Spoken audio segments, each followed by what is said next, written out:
यार मुझे नहीं पता दिवाली पे क्या करते हैं। एक तो हमारे इंडिया में ना हजारों फेस्टिवल आते हैं एक साल में। मुझे तो बस इतना पता है कि दिवाली बहुत कलरफुल फेस्टिवल है और इस दिन सब लोग शॉपिंग करते हैं। राम सिया राम जय जय राम। अच्छा चल अनु, मैं बाद में बात करती हूँ, शॉपिंग करने जाऊंगी ना अभी। पैसे दूंगी तब करेगी ना शॉपिंग।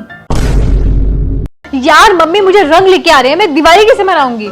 दिवाली पे होली मनाती है, होली पे दिवाली। अरे ओ घोड़ी, दिवाली पे ना पटाखे फुलझड़ी अनार लेके आते हैं, कलर नहीं लेके आते। रमन बेटा, दिवाली क्यों मनाई जाती है? क्योंकि आई थिंक इस दिन भगत सिंह शहीद हुए थे। देखा हूँ ना मैं स्मार्ट। गू खा ले तू जाके कुत्ते का पागल। दिवाली राम जी के अयोध्या आने पर मनाई जाती है, जब वो रावण दहन करके वापस आए थे। लेकिन रावण जी का दहन क्यों मम्मी? और ये दहन मतलब? दहन मतलब वध। वध करना मतलब मम्मी? वध मतलब मर्डर। मम्मी कहाँ याद रहता है आजकल की जनरेशन को ये सब। आपको पता है ना, एक तो ऑलरेडी हम लोग आजकल अपने मोबाइल में कितना बिजी रहते हैं। शॉर्ट्स बनाओ, रील्स बनाओ, सब्सक्राइबर बढ़वाओ, फॉलोवर्स बढ़वाओ। अब छोड़ो ना, क्या हिस्ट्री में जाए उन लोगों ने क्या किया क्या नहीं किया, हम थोड़ी थी उस जमाने में। बेटा मैं समझती हूँ तुम्हारे ऊपर रील शॉर्ट का बोझ आया हुआ है, बट आपको समझना तो पड़ेगा ना हिस्ट्री के बारे में। हमारे सनातन धर्म के बारे में पता होना चाहिए आपको। लेकिन राम जी ने रावण को क्यों मारा था? चल आज मैं तुझे बताती हूँ कि हमारे राम जी ने रावण का वध क्यों किया था। भगवान श्री राम को 14 वर्ष का वनवास अयोध्या की दासी मथुरा की द्वारा माता कैकेयी का कान भरने के कारण हुआ था। माता कैकेयी ने मथुरा की बातें सुनकर अपने पति दशरथ से 3 वचनों की मांग की। उन्हें वचन बंद कर दिया। पहला वचन था कि राम जी को 14 वर्ष का वनवास, और दूसरा वचन था कि 14 वर्ष के वनवास के साथ दिया जाए अज्ञातवास, और तीसरा वचन कि अपने बेटे भरत को बनाया जाए राजा। और फिर बाद में भाई और भाभी के साथ वन में चले गए। वन में जाने के बाद भगवान श्री राम, माता सीता और लक्ष्मण तीनों ही एक कुटिया बनाते हैं और उसी में निवास करने लगते हैं। एक बार लक्ष्मण जी जंगल में लकड़ियां इकट्ठा कर रहे थे, तब वहां पर सूर्पनखा नाम की राक्षसी आई।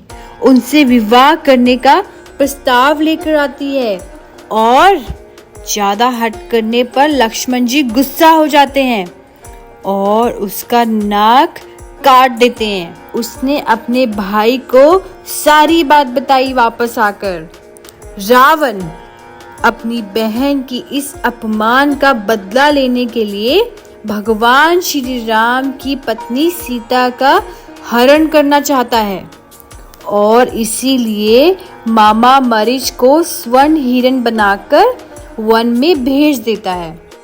इस हिरण को देखकर माता सीता का मन आकर्षित हो जाता है और वह उस हिरण को पास से देखना चाहती थी।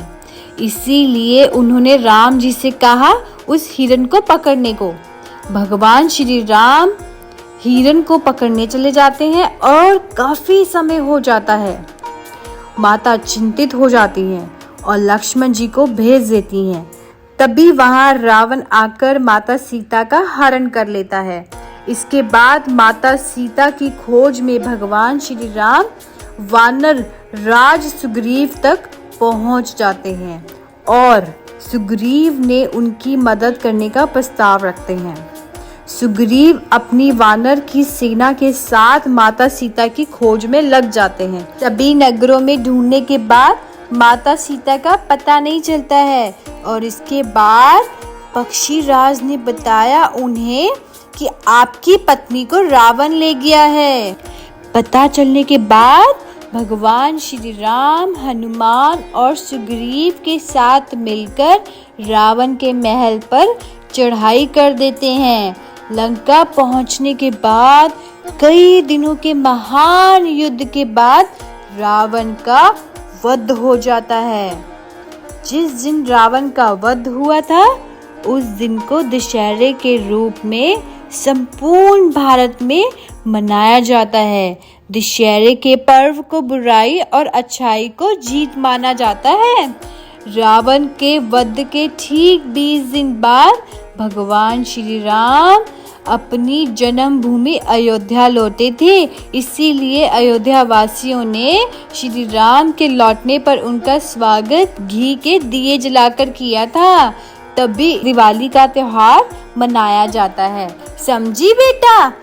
अब समझ में आया हम दिवाली क्यों मनाते हैं। हमारे सनातन धर्म में कितनी अच्छी अच्छी बातें हैं। वाह मम्मी, कितनी अच्छी अच्छी कथाएं हैं। हैप्पी दिवाली।